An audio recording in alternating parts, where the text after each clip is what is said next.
Hi friends, ఎలా ఉన్నారు? నేను చాలా బాగున్నాను. మీరు ఎలా ఉన్నారో కామెంట్ చేయండి. ఈరోజు మా అమ్మ వాళ్ళ ఇంట్లో నైట్ డిన్నర్ ఏం ప్రిపేర్ చేస్తున్నానంటే బెండకాయ రోటి పచ్చడి. దానికోసం కావాల్సినవి పచ్చిమిరపకాయలు, బెండకాయలు, టమోటాలు, ఆనియన్స్ అండ్ దీంట్లో కాంబినేషన్గా రాగి ముద్ద చేస్తున్నాను ఫ్రెండ్స్. మన రేషన్ బియ్యమే శుభ్రంగా కడిగి ఇలా పెట్టాను. బెండకాయ రోటి పచ్చడి కోసం మా సైడ్ దీన్ని బెండకాయ బజ్జీ అని కూడా అంటారండి. గిన్నె స్టవ్ అంటించి గిన్నె పెట్టుకొని ఇలా బాగా పెట్టుకొని ఫస్ట్ పచ్చిమిరపకాయలు, బెండకాయలు అని టమోటాలు,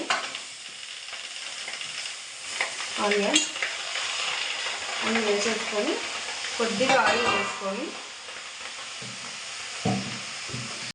ఇలా అంతా ఒకసారి కలుపుకొని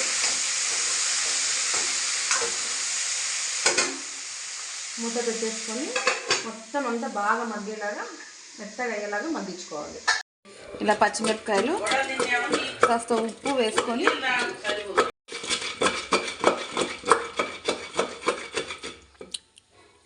ఫస్ట్ ఇలా పచ్చిమిరపకాయలు అంతా బాగా మెత్తగా దంచుకున్న తర్వాత ఇందులో కొద్దిగా తెల్లవాయలు వేసుకొని ఇవి కూడా బాగా మెత్తగా దంచుకోవాలి. తర్వాత చింతపండు, ఇలా టమోటాలన్నీ వేసేసుకోవాలి. తర్వాత ఇలా టమోటాలు కూడా మెత్తగా దంచుకోవాలి. లాస్ట్ అండ్ ఫైనల్గా బెండకాయ, ఎర్రగడ్డలన్నీ మొత్తం ఇలా రోట్లోకి వేసేసుకొని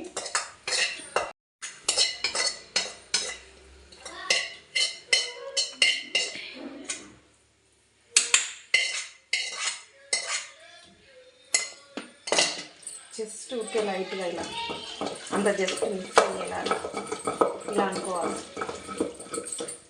అంతే. ఇంకా మేము గిన్నెలోకి తీసేసుకున్న బెండకాయ బజ్జీ రెడీ అయిపోయింది. ఇలా మొత్తం అంతా గిన్నెలోకి తీసుకొని పెట్టుకోవాలి. మూత వేసేసుకోండి. మన బెండకాయ బజ్జీ రెడీ అయిపోయింది. ముద్ద చేసే విధానం: మనం బియ్యం బాగా కడుక్కొని స్టవ్ మీద పెట్టుకున్నాక అన్నం చేసుకున్నట్టే చేసుకోవాలి. బాగా ఏమంటే కొంచెం బాగా మెత్తగా ఉడికిన తర్వాత ఇలా రాగిపిండి వేసుకొని మూత వేసుకోవాలి. మూత కొంచెం బాగా మగ్గిన తర్వాత రాగిపిండి అంతా కొంచెం బాగా ఉడికిన తర్వాత ముద్ద గెలుక్కోవాలి. దీన్ని తెడ్డుకట్టు అంటారండి. ఇలా అన్నం ముద్ద గెలుక్కోవడానికి ఇలా అన్నము రాగిపిండి అంతా బాగా కలిసి ఉండాలి. ఇలా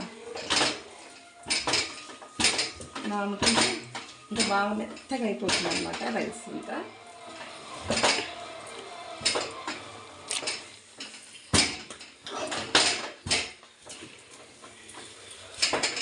ఫ్రెండ్స్, ఇక్కడ మా సైడ్ తిని ఫ్రెండ్స్ మా డిన్నర్ నైట్కి డిన్నర్ స్పెషల్స్ ఇవే.